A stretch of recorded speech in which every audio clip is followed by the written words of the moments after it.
अक्सर बच्चे अनुच्छेद और निबंध में कंफ्यूज कर जाते हैं। किसी को समझ में नहीं आता कि यह कितने शब्दों में लिखें। अगर लिखें तो हम ऐसा लिखें ताकि हमें फुल मार्क्स मिल जाए। तो आज के टॉपिक जो हम आपके साथ प्रस्तुत कर रहे हैं, अनुच्छेद लेखन, जिसे इंग्लिश में पैराग्राफ कहते हैं। नमस्कार, मैं अमिता के कक्षा में आप सभी का स्वागत करते हैं। इससे पहले कि कक्षा को आगे बढ़ाएं, जान लेते हैं निबंध और अनुच्छेद में क्या अंतर है। ऐसा हम इसलिए बोल रहे हैं कि दोनों एक दूसरे से मिलता जुलता है, लेकिन दोनों में अलग यानी डिफरेंट है। लगता है निबंध और अनुच्छेद तो एक ही होती है, लेकिन बिल्कुल दोनों में अलग है। क्या अंतर है, जानेंगे इस क्लास में। यह अक्सर 100 से 150 शब्दों में प्रश्न पूछा जाता है। जब भी पूछा जाएगा, आपको आएगा कि आपको एक अनुच्छेद दिया जाता है, अथवा में भी पूछा जाता है, आपको 100 शब्दों में लिखने के लिए बोला जाएगा इसे। क्योंकि यह निबंध जो है थोड़ी बड़ी होती है और अनुच्छेद जो होती है इससे छोटी होता है। क्या है अंतर, आइए जानते हैं। किसी विषय पर 8 से 10 पंक्तियां लिखना अनुच्छेद लेखन कहलाता है। लगता है अब आप कहेंगे यहाँ तो 8-10 पंक्तियां अनुच्छेद लेखन बोल रहे हैं, लेकिन प्रश्न में आता है 100 शब्दों में लिखने। बिल्कुल सही बात है। 8-10 पंक्तियां मैंने बोला कि अनुच्छेद लेखन बोला जाता है यानी कहा जाता है, लेकिन ऐसा इसलिए कि निबंध जो है वो ज़्यादा लेंदी होती है, उसी का शॉर्ट जो होता है वह अनुच्छेद लेखन कहलाता है। लेकिन अगर आपको 100 शब्दों में बोलेगा लिखने, तो आपको 100 शब्दों में ही आपको उत्तर पुस्तिका में लिखना होगा। यह निबंध का एक लघु रूप होता है। लघु मतलब छोटा। तो जो निबंध हम लिखते हैं उसी का एक छोटा रूप होता है। निबंध में कई अनुच्छेद होते हैं। जब आप निबंध पढ़ेंगे तो उसके कई अनुच्छेद होते हैं, परंतु इसमें केवल एक ही अनुच्छेद होते हैं। किसमें? अनुच्छेद लेखन में। और इसे जब आपको दिया जाएगा तो अभी जो प्रश्न में पूछा जाता है वह आपको लिख के दिया जाता है, यानी संकेत कर दिया जाता है कि इस टॉपिक पे लिखिए। संकेत क्या? जैसे परीक्षा है एक मुसीबत, 2-3 दिया जाएगा जिसमें आपको आसान लगे, जिसमें आपको नॉलेज लगे कि हम इस पे 100 शब्दों में लिख सकते हैं, उसी को आप टच करेंगे। ये ध्यान रखिएगा। ऐसा नहीं कि हमने स्टार्ट तो कर दिया, 2-4 पंक्ति आती है लिख देंगे, उसके बाद क्या लिखेंगे, जबकि 100 शब्दों में हमें पूछ रहा है। तो हम यहाँ पर 2-3 ऑप्शन संकेत देते हैं, उसमें से जो आपको अच्छे से लिख सकते हैं, जिसके बारे में नॉलेज है आपको, उसके बारे में ही आपको लिखना है। दूसरा दे दिया जाएगा संकेत, बेरोजगारी एक भयानक अभिशाप। तीसरा है साक्षरता एक वरदान है। अब आप साक्षरता एक वरदान पे नहीं लिख पाएंगे, बेरोजगारी एक भयानक अभिशाप पे बच्चे नहीं लिख पाते हैं, लेकिन परीक्षा है एक मुसीबत, इस पे तो आप ज़रूर लिख सकते हैं, क्योंकि उसी दौर से आप गुजरते भी हैं, है ना। बार बार परीक्षा देते हैं तो आप उसके बारे में लिख सकते हैं कि नहीं, 100 शब्दों में।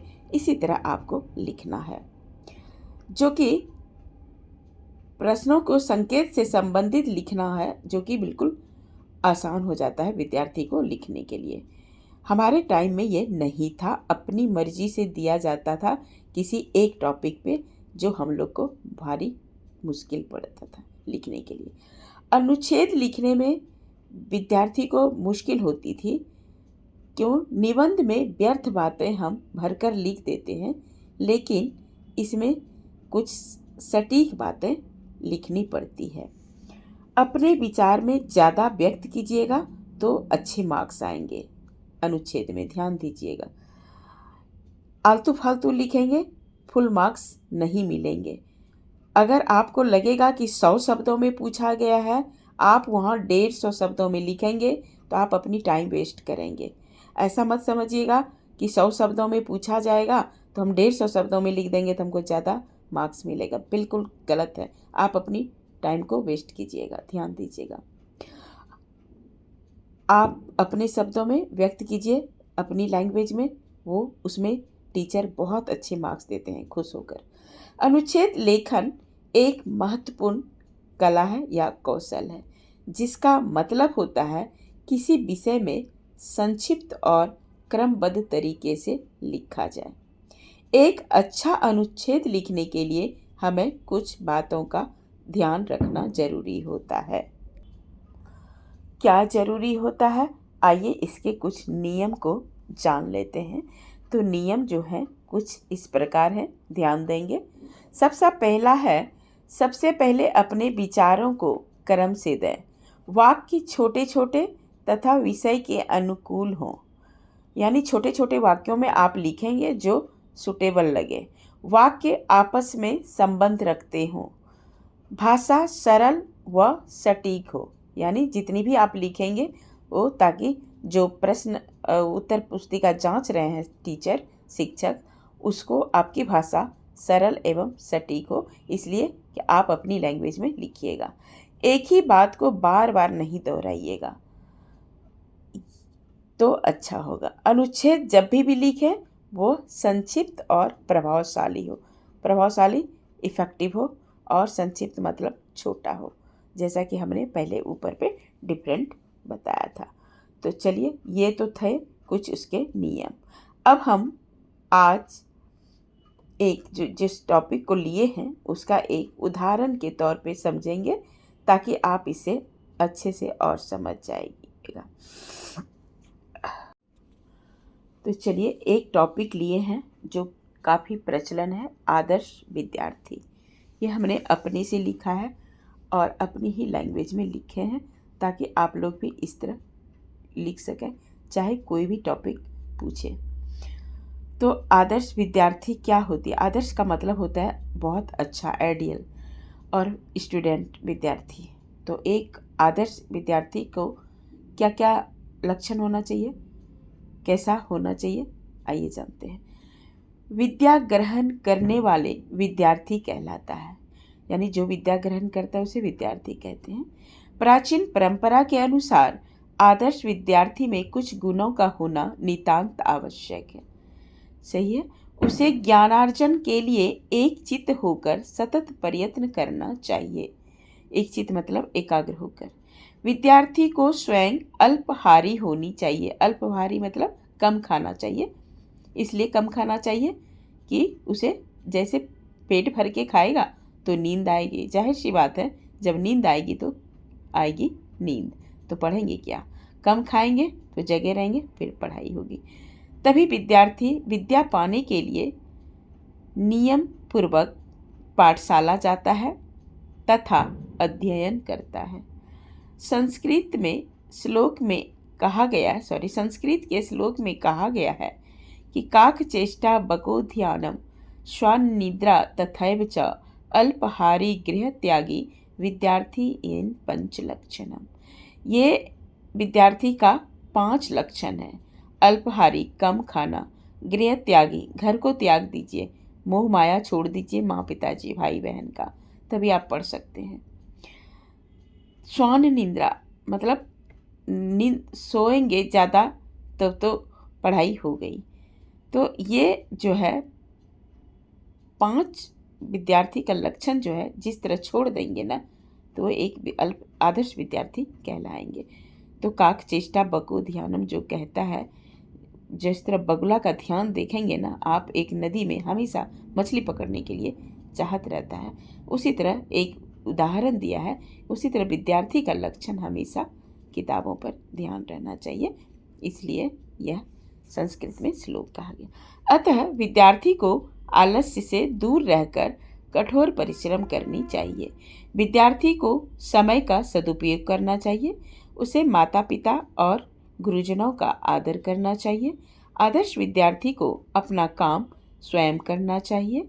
आदर्श विद्यार्थी का व्यवहार सरल और मधुर होना चाहिए ताकि किसी को बोलें तो कटु ना लगे, बुरा ना लगे। उसे अध्ययन के साथ साथ शारीरिक देखभाल पर भी ध्यान देना चाहिए। आदर्श विद्यार्थी सदैव सद्गुणों को ग्रहण कर जीवन में सफलता के पथ पर अग्रसर बढ़ते रहना चाहिए। आपने देखा कि हमने कितने 100 शब्दों में लिखा है और अपनी लैंग्वेज में लिखा। ऐसा लगा आपको कि कोई भी हमें समझ में नहीं आया इस तरह? तो इसी तरह आपको लिखना है। तो चलिए, यही था अनुच्छेद लेखन, पैराग्राफ राइटिंग। तो आशा करती हूँ समझ में आ गई होगी।